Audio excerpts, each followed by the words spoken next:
Good morning friends, Amit life maker YouTube channel पे आप लोगों का स्वागत है। देखिए दोस्तों, आज के सेशन में हम लोग करने वाले फ्रेंड्स 27 जून 2025 का करंट अफेयर्स, आज का करंट अफेयर्स दोस्तों करेंगे।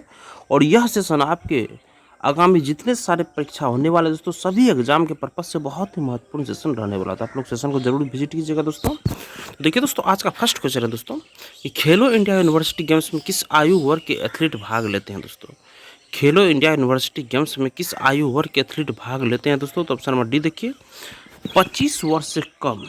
देखिए दोस्तों, खेलो इंडिया यूनिवर्सिटी गेम्स में किस आयु वर्ग के एथलीट भाग लेते हैं दोस्तों। तो 25 वर्ष से कम के आयु के एथलीट भाग लेते हैं दोस्तों खेलो इंडिया यूनिवर्सिटी गेम्स में। सोल्यूशन देखिए इसका, पूर्णिमा विश्वविद्यालय और राजस्थान विश्वविद्यालय संयुक्त रूप से जयपुर में नवंबर में खेलो इंडिया यूनिवर्सिटी गेम्स 2025 की मेजबानी करेंगे। और फरवरी 2020 में शुरू हुए खेलो इंडिया यूनिवर्सिटी गेम्स का यह 5वां संस्करण होगा। इन खेलों में 200 से अधिक विश्वविद्यालयों से 4000 से अधिक एथलीटों के भाग लेने की उम्मीद है। और पिछले संस्करणों की तरह KIUG 2025 कार्यक्रम में खेलों के कम से कम 20 विषय होंगे। ये खेल अंडर 25 एथलीटों के लिए है और इस साल मई में बिहार में आयोजित अंडर 18 खेलो इंडिया यूथ गेम्स के बाद आयोजित किए जाएंगे। चंडीगढ़ विश्वविद्यालय ने असम, अरुणाचल प्रदेश, मेघालय, मिजोरम, सिक्किम, नागालैंड और त्रिपुरा द्वारा सह मेजबानी किए गए KIUG 2024 में टीम चैंपियनशिप जीती थी। नेक्स्ट क्वेश्चन देखिए दोस्तों, ड्रग्स और अपराध पर संयुक्त राष्ट्र कार्यक्रम UNODC की स्थापना कब हुई थी दोस्तों। तो ऑप्शन नंबर डी सही होगा, 1997 ईस्वी में हुई थी। सोल्यूशन देखिए इसका, नशीली दवाओं के दुरुपयोग और अवैध तस्करी के खिलाफ अंतर्राष्ट्रीय दिवस हर साल 26 जून को मनाया जाता है। वर्ष 2025 के लिए इस दिवस की थीम बाधाओं को तोड़ना, सभी के लिए रोकथाम, उपचार और पुनर्प्राप्ति। ड्रग्स और अपराध पर संयुक्त राष्ट्र कार्यक्रम इस दिवस की गतिविधियों का संचालन करता है। UNODC हर वर्ष इस दिवस पर वर्ल्ड ड्रग्स रिपोर्ट्स प्रकाशित करती है। इस दिवस का उद्देश्य नशीली दवाओं के उपयोग से होने वाली हानियों पर प्रकाश डालना, ड्रग्स तस्करी के वैश्विक नेटवर्क के विरुद्ध कार्रवाई में सहयोग को प्रेरित करना, युवाओं और बच्चों को नशे की लत से दूर रखना और नशा मुक्ति और पुनर्वास केंद्रों के लिए समर्थन जुटाना है। 1987 में संयुक्त राष्ट्र महासभा ने 26 जून को इस दिवस के रूप में घोषित किया था। नेक्स्ट क्वेश्चन देखिए, 26 जून की तिथि 1839 में चीन द्वारा अफीम के व्यापार के खिलाफ की गई कार्रवाई के याद में चुनी गई थी। UNODC की स्थापना 1997 में हुई थी और इसका मुख्यालय वियना, ऑस्ट्रिया में दोस्तों। नेक्स्ट क्वेश्चन देखिए, बिहार में प्रथम परमाणु ऊर्जा संयंत्र किस योजना के अंतर्गत स्थापित होगा दोस्तों। तो ऑप्शन नंबर डी देखिए, लघु modular reactor SMR roll out योजना के तहत ये अंतर्गत स्थापित होगा। सोल्यूशन देखिए, सरकार की लघु मॉड्यूलर रिएक्टर SMR से रोल आउट योजना के तहत बिहार को पहला 300 मेगावाट क्षमता वाला SMR आधारित परमाणु संयंत्र मिलेगा। और देश के नए परमाणु ऊर्जा मिशन के तहत अपना पहला परमाणु संयंत्र पाने वाले बिहार भारत के 6 राज्यों में से एक होगा। 24 जून को पूर्वी क्षेत्र के बिजली मंत्रियों की बैठक के बाद केंद्रीय ऊर्जा मंत्री मनोहर लाल खट्टर ने इसकी घोषणा की। लघु मॉड्यूलर रिएक्टर रोल आउट योजना भारत सरकार की एक पहल है जिसका उद्देश्य स्वच्छ और विश्वसनीय परमाणु ऊर्जा को बढ़ावा देना है। यह योजना परमाणु ऊर्जा मिशन का हिस्सा है जिसे केंद्रीय बजट 2025-26 में 20,000 करोड़ रुपए के बजट के साथ पेश किया गया था। बिहार के लिए 1000 मेगावाट की बैटरी स्टोरेज परियोजना को भी मंजूरी दी गई है और इसका उद्देश्य ग्रिड स्थिरता को बढ़ाना और अक्षय ऊर्जा एकीकरण का समर्थन करना है। नेक्स्ट क्वेश्चन देखिए, शुभांशु शुक्ला ने अंतर्राष्ट्रीय अंतरिक्ष स्टेशन की यात्रा किस मिशन के तहत की है दोस्तों। तो ये एक्सियोम 4 मिशन के तहत ये की है दोस्तों, ये मिशन यात्रा की है दोस्तों। देखिए, ग्रुप कैप्टन शुभांशु शुक्ला ने 25 जून 2025 को इतिहास रच दिया और उन्होंने एक्सियोम स्पेस के वाणिज्यिक मिशन के तहत अंतर्राष्ट्रीय अंतरिक्ष स्टेशन की यात्रा की। वे ISS का दौरा करने वाले पहले भारतीय बन गए हैं। वे 1984 में राकेश शर्मा के मिशन के बाद से अंतरिक्ष में प्रवेश करने वाले केवल दूसरे भारतीय हैं। और 14 दिवसीय मिशन भारत, हंगरी और पोलैंड के लिए मानव अंतरिक्ष यान की वापसी का प्रतीक है दोस्तों। और शुभांशु शुक्ला दोस्तों ये 39 वर्ष के हैं। वे विभिन्न लड़ाकू विमानों पर 2000 से अधिक उड़ान घंटों के साथ एक अनुभवी भारतीय वायुसेना पायलट है। और एक्सियोम 4 मिशन फ्लोरिडा में नासा के कैनेडी स्पेस सेंटर से लॉन्च किया गया। इसे इसरो और नासा दोनों का समर्थन प्राप्त है। और शुभांशु शुक्ला को 2019 में भारत की अंतरिक्ष यात्री टीम का हिस्सा बनने के लिए चुना गया था। नेक्स्ट क्वेश्चन है दोस्तों, संविधान हत्या दिवस किस घटना की याद में मनाया जाता है दोस्तों। तो ऑप्शन नंबर सी देखिए, 25 जून 1975 को आपातकाल लागू करना, इसी के याद में दोस्तों ये संविधान हत्या दिवस मनाया जाता है। देखिए दोस्तों, 24 जून को संविधान हत्या दिवस मनाया गया, जो 25 जून 1975 को आपातकाल लागू किए जाने की याद में मनाया गया। यह उन सभी को श्रद्धांजलि देने का दिन भी है जिन्होंने आपातकाल की ज्यादतियों के कारण कष्ट झेले, जो भारतीय इतिहास का सबसे काला दौर था।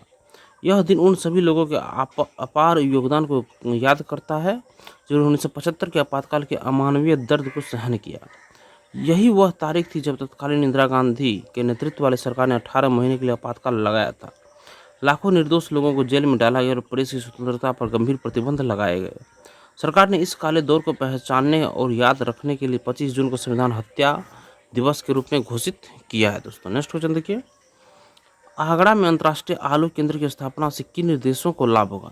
आगरा में अंतर्राष्ट्रीय आलू केंद्र की स्थापना से किन निर्देशों को लाभ होगा दोस्तों?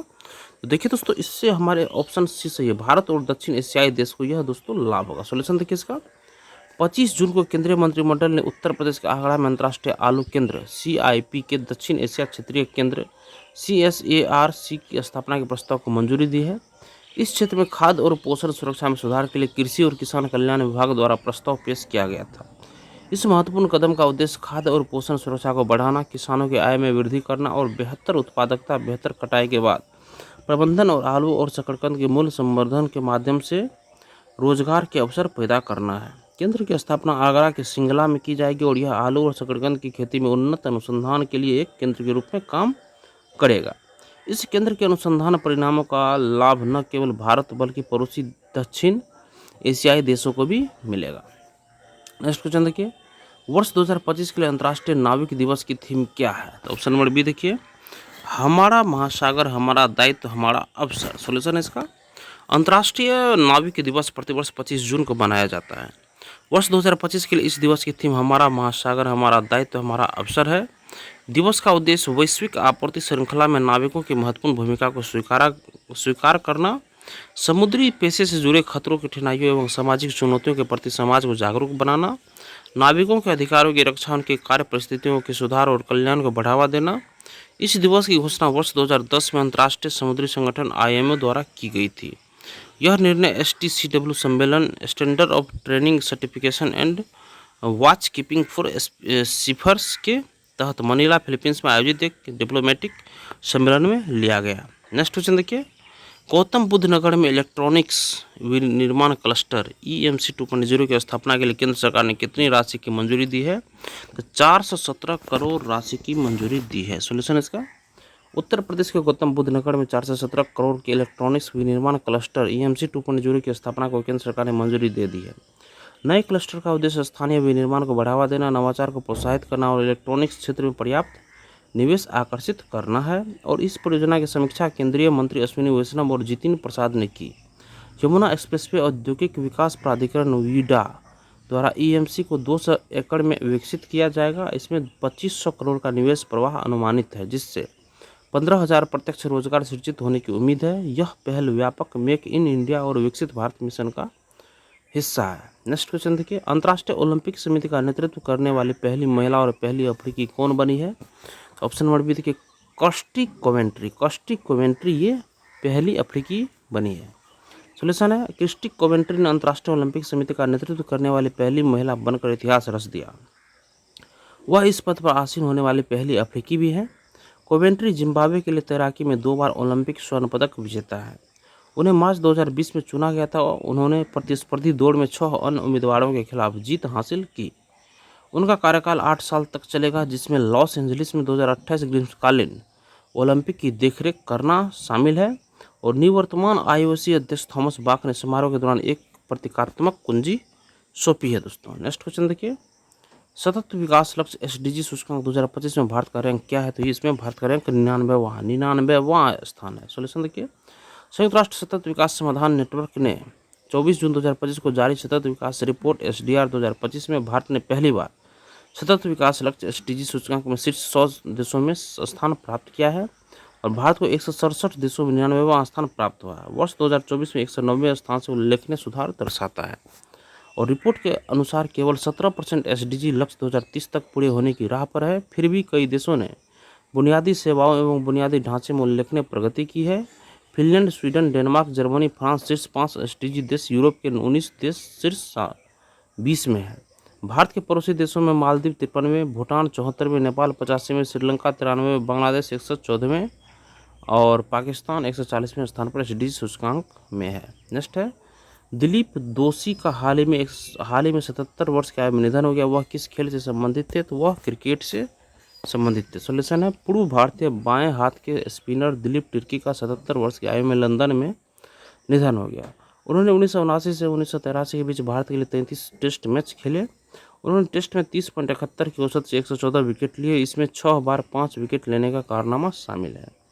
दोषी ने 15 एक दिवसीय अंतर्राष्ट्रीय मैचों में भी हिस्सा लिया। उन्होंने एक दिवसीय मैचों में 22 विकेट लिए। इस प्रारूप में उनका इकोनॉमी रेट 3.96 रहा। उन्होंने 32 वर्ष की आयु में टेस्ट क्रिकेट में पदार्पण किया। बीसीसीआई ने उन्हें स्पिन गेंदबाजी का मास्टर बताया। दोषी ने मेलबर्न में भारत की 1981 की टेस्ट जीत में अहम भूमिका निभाई थी। उन्होंने उस मैच में 5 विकेट लिए। बाद में उन्होंने स्पिन पंच नामक आत्मकथा लिखी। नेक्स्ट है 25 जून को स्वीकृत संशोधित झाड़िया मास्टर प्लान के लिए कुल वित्तीय परिव्यय कितना है? ऑप्शन नंबर डी देखिए 5,940.47 करोड़ है। सोल्यूशन इसका आग और पुनर्वास कार्य के लिए 5940 करोड़ रुपए की संशोधित झाड़िया मास्टर प्लान को मंजूरी दी गई। 25 जून को 5940.47 करोड़ रुपए के कुल वित्तीय परिव्यय के साथ संशोधित झाड़िया मास्टर प्लान जेएमपी को आर्थिक मामलों की कैबिनेट समिति द्वारा मंजूरी दी गई। इसका उद्देश्य झाड़िया कोयला क्षेत्र में आग, भूमि दशा और प्रभावित परिवारों के पुनर्वास जैसे लंबे समय से चले आ रहे मुद्दों का समाधान करना है। पुनर्वास रणनीति के हिस्से के रूप में विस्थापित लोगों की रोजगार क्षमता बढ़ाने के लिए कौशल विकास कार्यक्रम शुरू किए जाएंगे। तो देखिए क्वेश्चन खत्म हो चुका है। एक बार सारे क्वेश्चन को हम लोग ब्रीफ में देख लेते हैं। देखिए तो फर्स्ट क्वेश्चन हम लोग का था खेलो इंडिया यूनिवर्सिटी गेम्स में किस आयु वर्ग के एथलीट भाग लेते हैं? तो 25 वर्ष से कम आयु के एथलीट इसमें भाग लेते हैं। नेक्स्ट देखिए ड्रग्स और अपराध पर संयुक्त राष्ट्र कार्यक्रम यूएनओडीसी की स्थापना कब हुई थी दोस्तों? तो 1997 में हुई थी। नेक्स्ट है बिहार में प्रथम परमाणु ऊर्जा संयंत्र किस योजना के अंतर्गत स्थापित होगा? लघु मॉड्यूलर रिएक्टर रोल आउट योजना के तहत ये लागू होगा। नेक्स्ट है दोस्तों शुभांशु शुक्ला ने अंतर्राष्ट्रीय अंतरिक्ष स्टेशन की यात्रा किस मिशन के तहत की? एक्सियोम 4 मिशन के तहत की है। नेक्स्ट है संविधान हत्या दिवस किस घटना की याद में मनाया जाता है? 25 जून 1975 को आपातकाल लागू करने की याद में मनाया जाता है। दोस्तों याद रखिएगा 25 जून 1975 को यह आपातकाल लागू हुआ था दोस्तों। नेक्स्ट दोस्तों आगरा में अंतर्राष्ट्रीय आलू केंद्र की स्थापना से किन देशों को लाभ होगा दोस्तों? तो भारत और दक्षिण एशियाई देश को लाभ होगा। नेक्स्ट है वर्ष 2025 के लिए अंतर्राष्ट्रीय नाविक दिवस की थीम क्या है दोस्तों? तो हमारा महासागर, हमारा दायित्व, तो हमारा अवसर। नेक्स्ट है गौतम बुद्ध नगर में इलेक्ट्रॉनिक्स विनिर्माण क्लस्टर की स्थापना के लिए केंद्र सरकार ने कितनी राशि की मंजूरी दी है? तो 417 करोड़ राशि की मंजूरी दी है। नेक्स्ट है अंतर्राष्ट्रीय ओलंपिक समिति का नेतृत्व करने वाली पहली महिला और पहली अफ्रीकी कौन बनी दोस्तों? तो कर्स्टी कोवेंट्री बनी है। नेक्स्ट है सतत विकास लक्ष्य एसडीजी सूचकांक 2025 में भारत का रैंक क्या है दोस्तों? 99वां स्थान है भारत का। नेक्स्ट दिलीप दोषी का हाल ही में 77 वर्ष की आयु में निधन हो गया। वह किस खेल से संबंधित थे दोस्तों? तो वह क्रिकेट से संबंधित थे। और आखिरी क्वेश्चन है दोस्तों हम लोग का 25 जून को स्वीकृत संशोधित झाड़िया मास्टर प्लान के लिए कुल वित्तीय परिव्यय कितना है दोस्तों? तो 5,940.47 करोड़ है दोस्तों। और इसी के साथ दोस्तों हमारा सेशन यहीं पे खत्म होता है। फ्रेंड्स सेशन अगर आप लोगों को पसंद आया दोस्तों सेशन को एक लाइक जरूर कर दीजिएगा और किसी एक व्हाट्सएप ग्रुप में इस वीडियो को जरूर शेयर कर दीजिएगा।